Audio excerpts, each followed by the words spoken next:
The bulb flickered once, then died. We were somewhere near the Ardennes, though maps had stopped meaning much by then. The snow fell sideways, thick as ash, and the radio hissed weakly in the corner, its dial glowing faint amber before surrendering to darkness. Without it, we were deaf, cut off from command, from the world, from hope. I slapped the casing, prayed to the static, and listened to the silence answer back. Every man in the bunker turned toward that dead light as if it were the last candle in a church. Our batteries had drained 2 nights ago, and the replacements never came. No one dared say it, but we all knew what silence meant out there. Without the radio, we weren't soldiers. We were ghosts waiting for morning. Then Kessler, the quiet one with the engineer's hands, moved.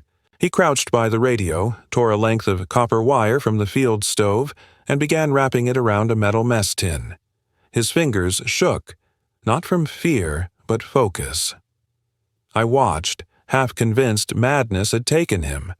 When he was done, he jammed the wire into the damp earth floor, his breath fogging the air. A faint spark flickered where the wire met mud. Then, impossibly, the radio coughed back to life, light blooming across the dial like dawn breaking through smoke.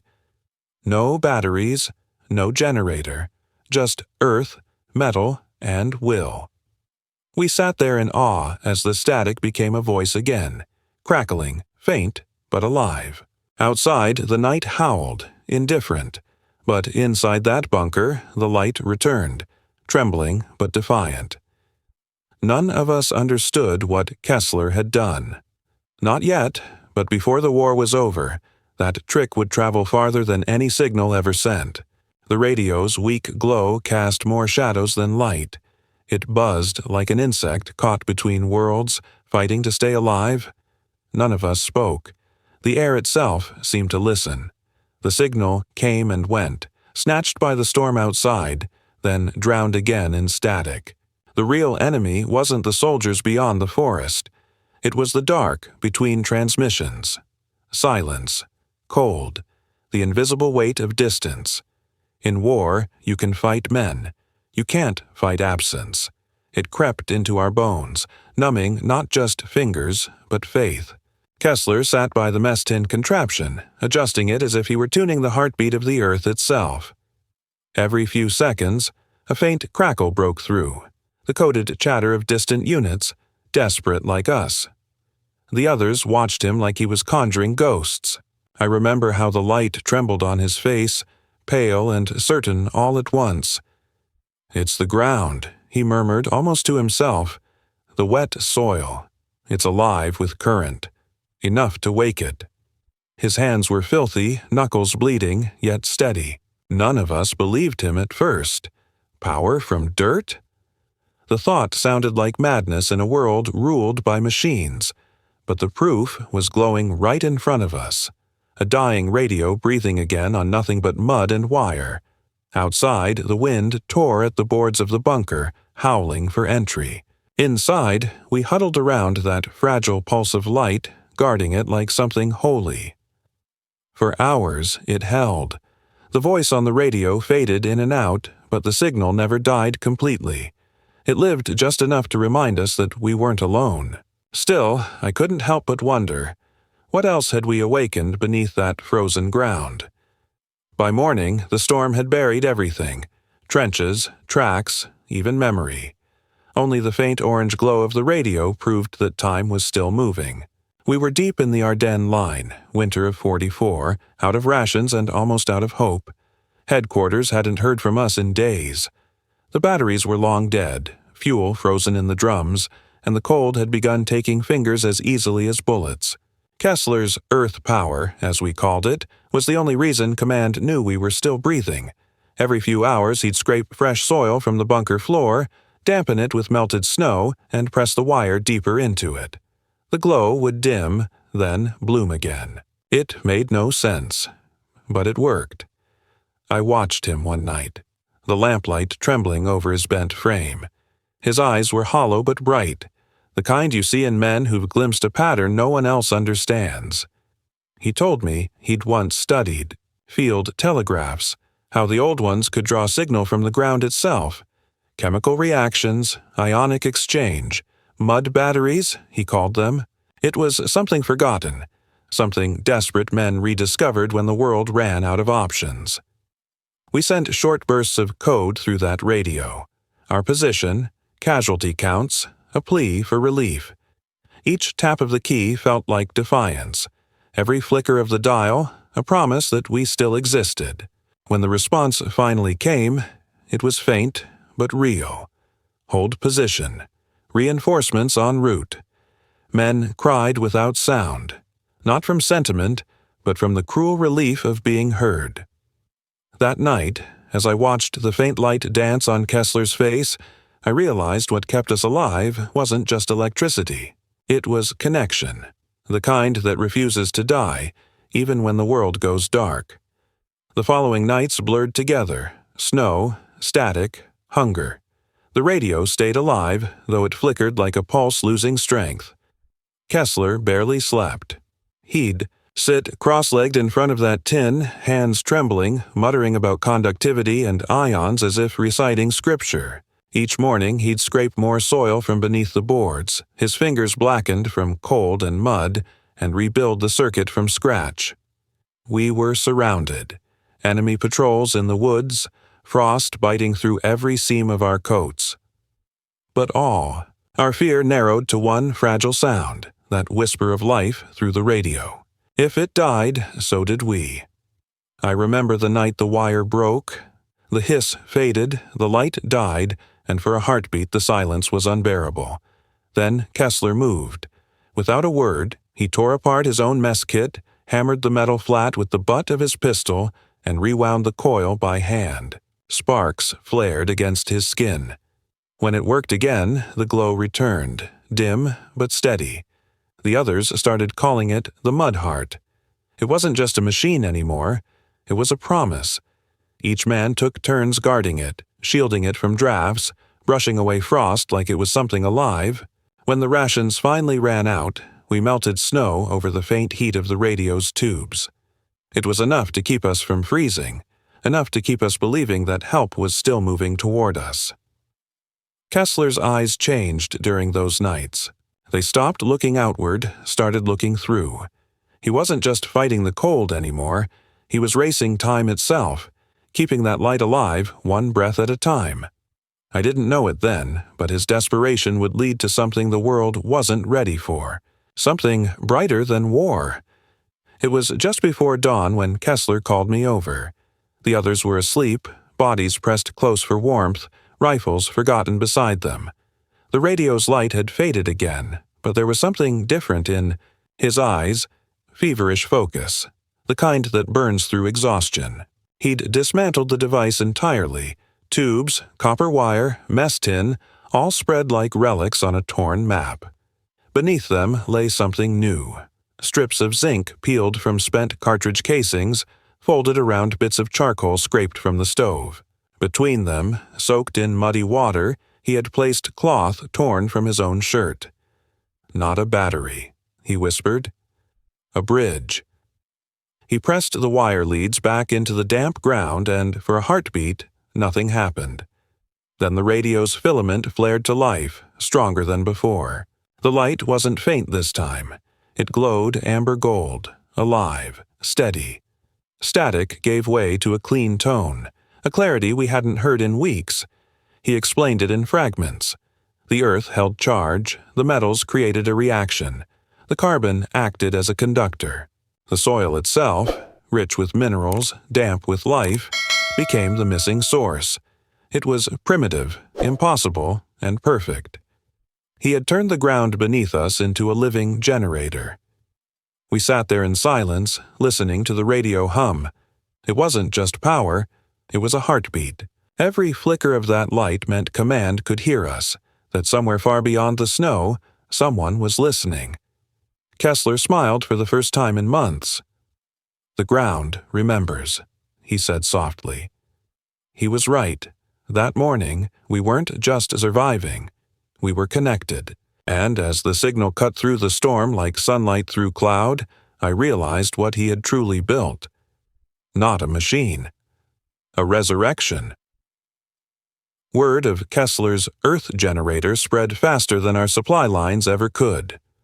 By the second week, other units were copying the design, stripping wire from broken field phones, mixing soil and water into crude cells that glowed like captured dawn. The officers didn't understand how it worked, but they didn't question results. As long as the radios spoke, we were alive.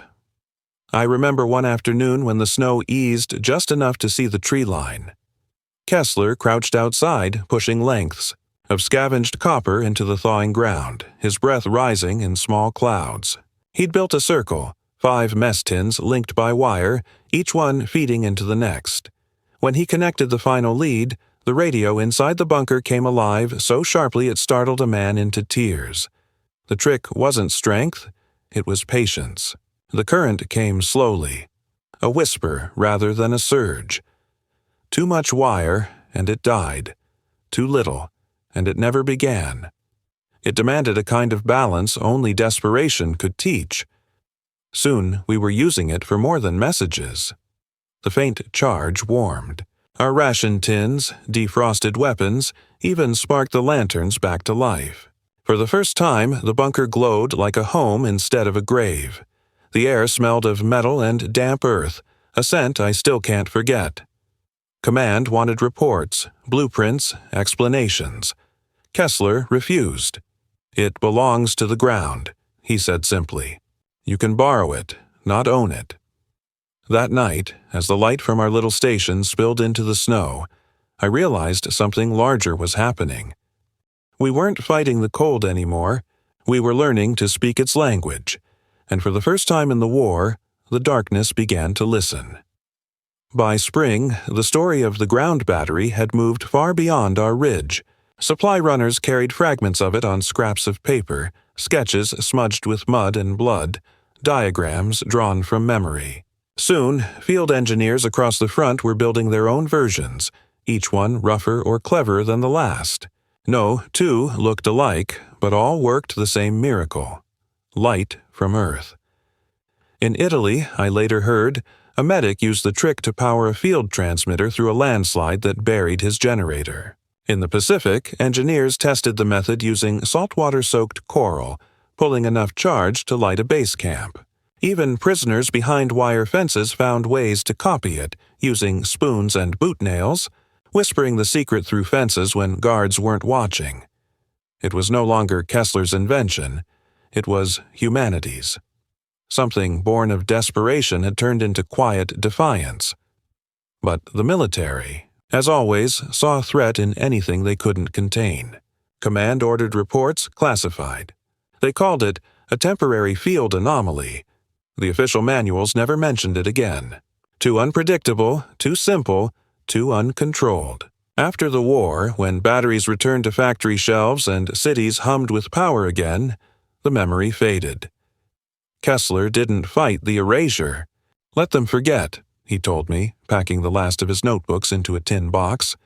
"It will find its way back when the world runs out of easy power." And then he was gone, discharged, nameless, a ghost walking home through the mud he once turned to light. Still, I've seen his idea resurface, decades later in remote camps and disaster zones. They give it new names, but it's the same pulse, the same humility. The Earth never lost the trick. We just stopped listening. Years later, when peace had turned the front lines into quiet forests again, I found one of Kessler's old notebooks. The pages were warped with damp, the ink blurred, but the drawings were still there, simple, elegant, almost childlike. 2 metals, moist soil, flow. That was all it took. I brought the design to a university lab long after I'd hung up my uniform. The professors called it a galvanic reaction, something so basic it was almost embarrassing. They explained the science the way Kessler never did, different metals reacting through the minerals in soil to create a steady current. The Earth wasn't just dirt, it was an electrolyte, a quiet ocean of charge waiting to move. But what struck me most wasn't the chemistry. It was the philosophy buried in it. All energy, they said, is borrowed. Nothing truly dies. It only waits for connection. A spark becomes a signal becomes a lifeline. Kessler didn't invent power. He reminded the world that it was already there, sleeping beneath our boots. That realization haunted me. We had built entire empires chasing the idea of control, burning fuel, splitting atoms, bottling the sky. But in a frozen forest, one man had turned to the ground itself and listened. He didn't command it. He cooperated. Maybe that's what true invention is. Not the act of forcing nature to obey, but learning to speak its language softly enough that it answers.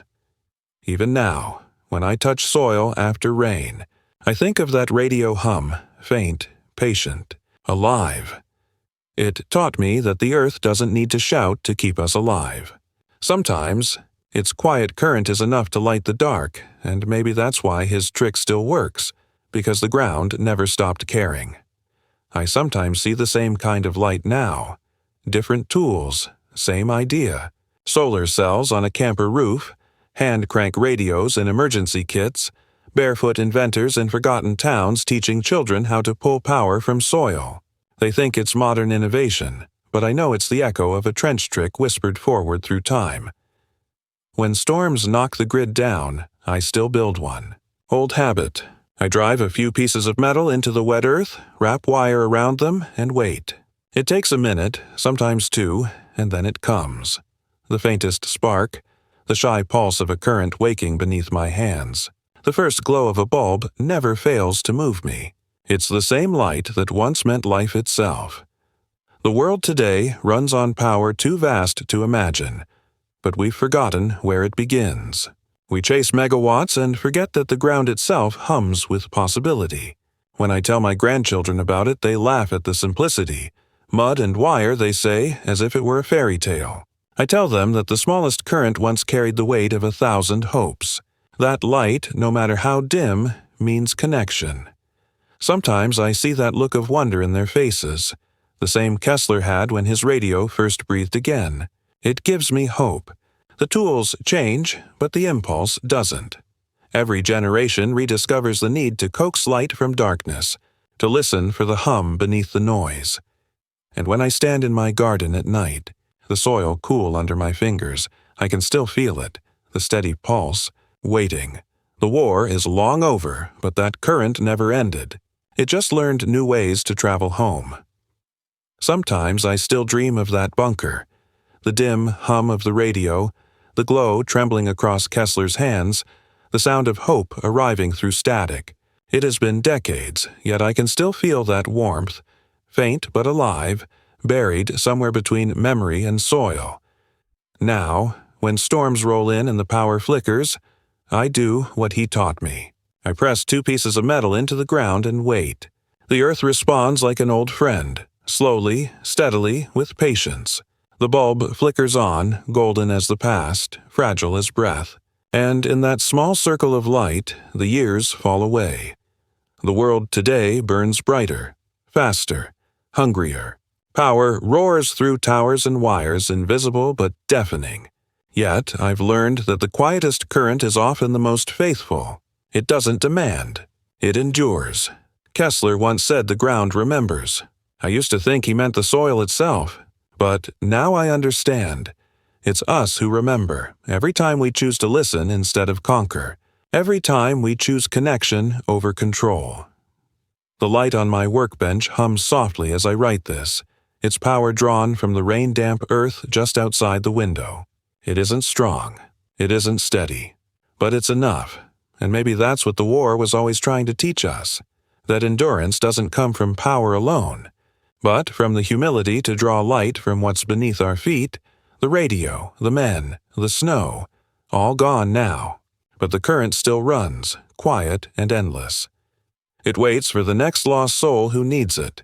They won't find a manual. They'll find the earth, and when it glows again, they'll know. If stories like this remind you what endurance really means, subscribe and keep these lessons alive.